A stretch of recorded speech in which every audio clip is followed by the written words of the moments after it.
पंढरपूरच्या दिशेने सर्वात पहिल्यांदा प्रस्थान ठेवलेली मुक्ताईनगर येथील मुक्ताबाईची पालखी खरं तर 28 दिवसानंतर सलग प्रवास करत आज मुक्ताबाईच्या मठामध्ये विसावलेली आपल्याला पाहायला मिळत आहे। आपण आता बघू शकतो की पालखीचं खरं तर पंढरपूरमध्ये प्रस्थान झाल्यानंतर अनेक भाविक खरं तर त्या मुक्ताबाईच्या दर्शन घेण्याकरता मोठी रांग लागलेली आपल्याला पाहायला मिळत आहे। खरं तर 28 दिवस सलग प्रवास केल्यानंतर आज ही पालखी खरं तर त्यांच्या मठामध्ये विसावलेली आहे। आपल्याबरोबर त्या मुक्ताई संस्थानचे अध्यक्ष आहेत रवींद्र पाटील। काय सांगतात साहेब, आज 28 दिवसानंतर आज तुमची पालखी इथं विसावली, कशा पद्धतीने हा सगळा प्रवास झाला? आदिशक्ती मुक्ताईनगर येथून 24 जूनला प्रस्थान झालं। 28 दिवसाचा प्रवास, जवळपास 650 किलोमीटर, 3000 वारकरी सातत्याने सुरुवातीपासून होते, नंतर त्यामध्ये वाढ झाली। अतिशय चांगल्या पद्धतीने राज्य सरकारने देखील नियोजन केलं। प्रत्येक जिल्हाधिकारी, जिल्हा पोलीस प्रमुख, त्याचप्रमाणे आमदार, खासदार, लोकप्रतिनिधी, ग्रामपंचायत सरपंच, ग्रामसेवक यांनी चांगल्या पद्धतीने, जिल्हा परिषदेचे मुख्य कार्यकारी अधिकारी, पिण्याचं पाणी असेल, निवारा असेल, अन्नाची व्यवस्था असेल, लाईटची व्यवस्था, चांगल्या प्रकारे पहिल्यांदा हे नियोजन झालं, त्याबद्दल त्यांचे मी आभार मानतो। आज आम्ही काल दुपारी 4 वाजता या ठिकाणी पोहोचलो। उद्या वाखरीला जाणार आहोत। कितवं वर्ष आपले सगळं? 318 वर्ष आदिशक्ती मुक्ताईच्या पालखीला झालेलं आहे।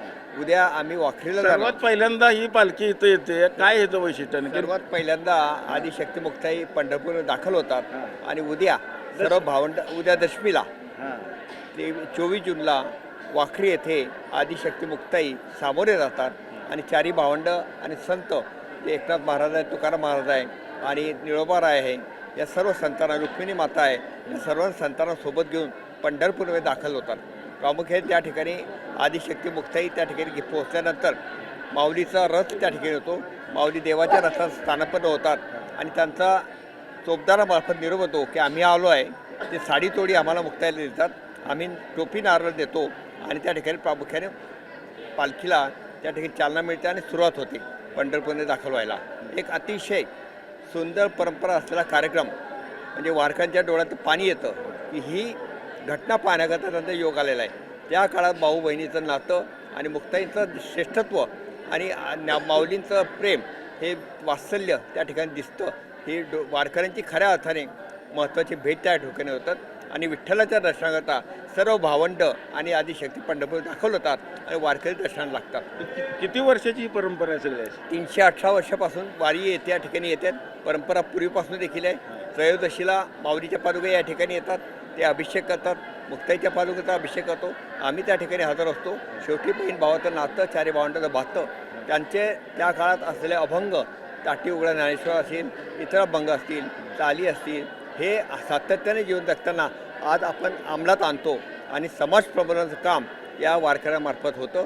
वारकरी संप्रदाय अतिशय शिस्तीत, प्रामाणिकपणे त्या ठिकाणी काम करत आलेलं आहे। ती परंपरा वाढली पाहिजे, युवकांनी त्यामध्ये अधिक सामील व्हावं, युवतींनी व्हावं आणि ही परंपरा सांभाळवी अशी मुक्ताईची प्रार्थना आहे। एखादा अभंग आपल्या प्रेक्षकांकरता म्हणून ताटी उघडा ज्ञानेश्वर हाच अभंग अतिशय महत्त्वाचा आहे की त्यामुळे ज्ञानेश्वरी लिहिल्या गेली, ही महत्त्वाची बाब त्या ठिकाणी घडली आहे। आज ज्ञानेश्वरी जगाचा उद्धार करणारी आहे। प्रत्येकाने ज्ञानेश्वरी वाचलीच पाहिजे, किमान 5 ओव्या तरी वाचल्या पाहिजे, त्याच्या जीवनात सार्थक होतं।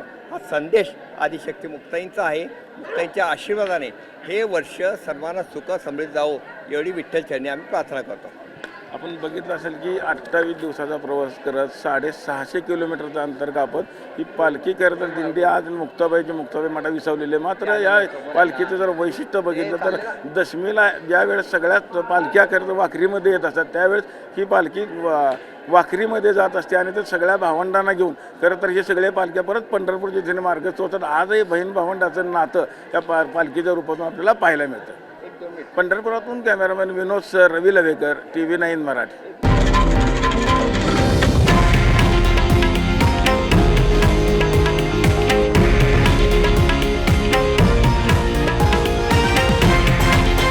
हे आहे देशातील नंबर 1 न्यूज नेटवर्क आणि आपण पाहत आहात TV9 मराठी, एकमेव।